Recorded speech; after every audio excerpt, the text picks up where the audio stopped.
Membujuk agar berhenti menangis, 3 remaja putri di Bitung, Sulawesi Utara justru menganiaya bayi pemilik rumah tempat mereka tinggal. Cara mereka membujuk korban cukup kasar dan bahkan berbahaya bagi keselamatan korban yang kini ketakutan.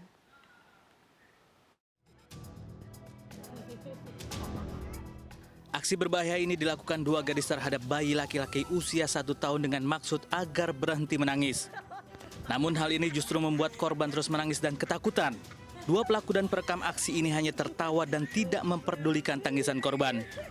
Video yang diunggah pelaku ke media sosialnya justru menjadi viral dan mendapat kecaman. Ketiganya kemudian harus berurusan dengan hukum karena dianggap menganiaya anak. Ironisnya korban merupakan cucu dari pemilik rumah yang mereka tumpangi di Kelurahan Manembo-Nembo Atas, Kecamatan Matuari, Kota Bitung, Sulawesi Utara. Saat kejadian, ketiganya diminta untuk menjaga korban dan membujuk korban untuk berhenti menangis. Apa? Lompat-lompat. Kamu lompat-lompat, ya makin nangis lah. Kayak gitu emang caranya menenangkan anak. Atau itu lelah? Ya, Oh, itu lelah? ya kayak gitu menenangkan anak. Nah, ini adalah undang-undang khusus ya untuk perlindungan anak. Walaupun ancamannya 3 tahun, tetap kita bisa tahan. Kita akan proses lanjut ya, sehingga menimbulkan efek jera bagi pelaku dan juga masyarakat yang lainnya untuk ya apabila menjaga anak, jaga dengan sebaik-baiknya. Karena anak ini rawan sekali terjadi trauma. Ketiga pelaku kini mendekam di sel tahanan Polres Bitung.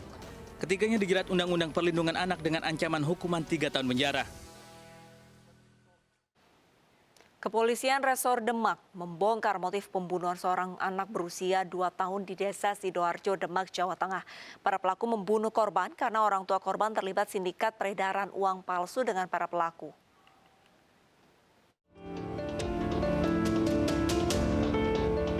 Kepolisian Polres Demak berhasil membongkar motif pembunuhan balita bernama Raden Dharma Wijaya yang jasadnya dibuang di semak-semak di Desa Sidoarjo, Kecamatan Guntur, Demak, Jawa Tengah.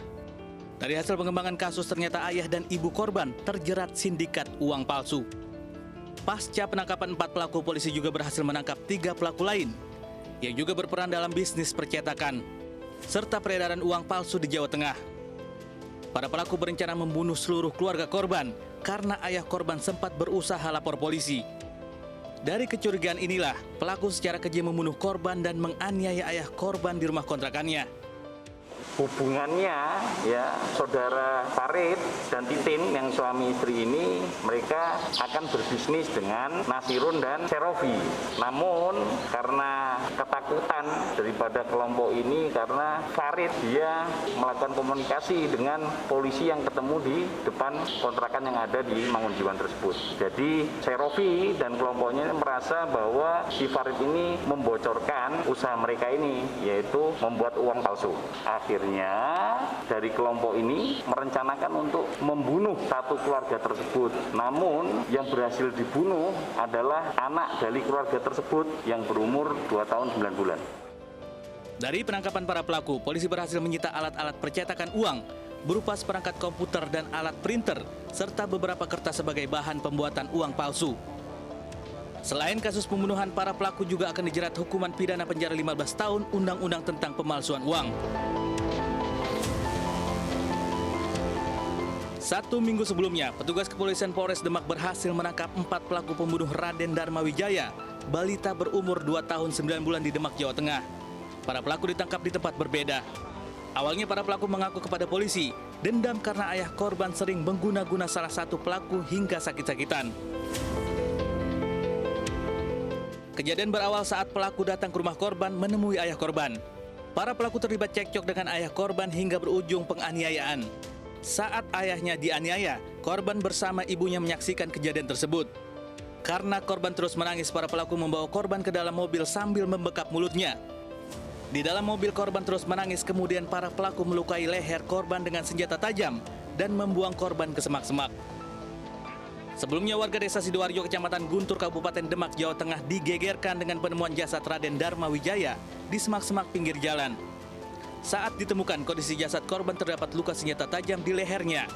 Menurut warga setempat, sebelum tewas malamnya korban masih bersama ayahnya, Farid Effendi, 42 tahun, di rumah kontrakannya. Namun warga sempat mendengar suara gaduh pertengkaran dari rumah korban. Seorang siswi sekolah dasar di Grobogan tewas dengan luka lebam sekujur tubuhnya yang diduga akibat penganiayaan. Sebelum meninggal, korban yang sakit hingga demam tinggi sempat mengigau serta ketakutan dan mengaku dianiaya 3 teman sekelasnya.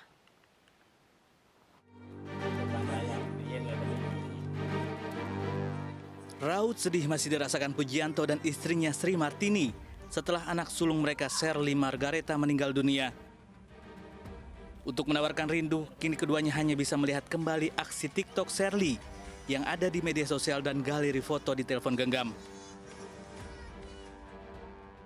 Yang menyakitkan Pujianto dan Sri Martini, putri mereka meninggal tidak wajar karena diduga menjadi korban penganiayaan teman sekolahnya.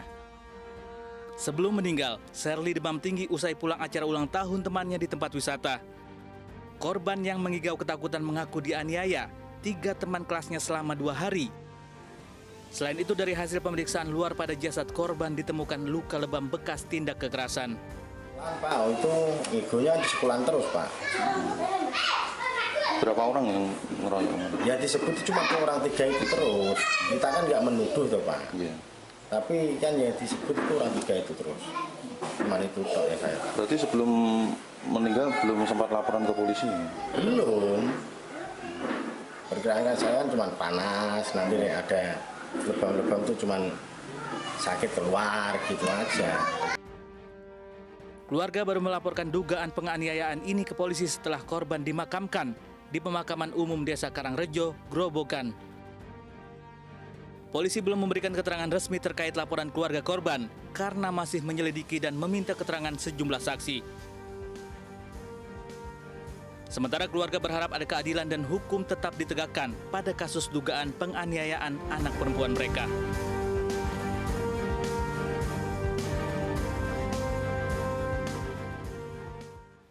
Seorang bocah berusia 4 tahun ditemukan tewas di dasar sumur di Sumeneb, Jawa Timur. Pelaku pembunuhan ternyata kerabat korban. Motif pelaku adalah cemburu lantaran menaruh curiga suaminya berselingkuh dengan ibu korban.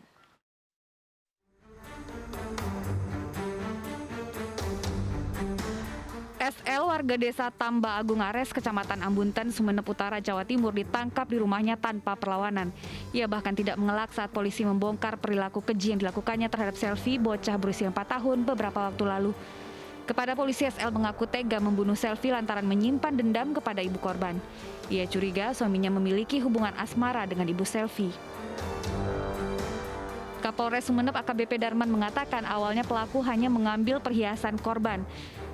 Karena tersulut dendam asmara terhadap ibu korban, pelaku kemudian mengajak korban main ke rumah pelaku. Saat di dalam rumah, pelaku kemudian mengikat korban dengan selendang dan memasukkan balita yang tidak berdaya untuk melawan tersebut ke dalam karung. Pelaku selanjutnya membawa korban yang tersimpan dalam karung dengan motornya. Korban disimpan di depan jok motor pelaku. Untuk menghilangkan jejak, pelaku kemudian membuang korban ke dalam sumur di tepi pantai di Dusun Pandan, Kecamatan Ambunten. Pada saat SL melihat almarhum SI ini terlintas dalam pikirannya bahwa ada perasaan dendam terhadap suaminya yang selama ini dinilai ada hubungan spesial dengan ibu almarhum, karena ibu almarhum ini seorang janda. Polisi menyita 1 unit sepeda motor, selendang, dan pakaian korban sebagai barang bukti. Akibat cemburu buta, tersangka terancam hukuman 15 tahun penjara. Kasus pembunuhan terhadap Selvi, bocah berusia 4 tahun berawal dari penemuan jenazah korban pada 21 April lalu. Warga menemukan korban di dasar sumur setelah dinyatakan hilang selama 4 hari. Jenazah diotopsi di Rumah Sakit Umum Daerah Sumeneb lalu dikuburkan keluarga. Kasus pembunuhan ini terungkap sepekan kemudian. Seorang pemuda nekat mencuri motor untuk modal mahar nikah. Selengkapnya sesaat lagi, tetaplah bersama Realita.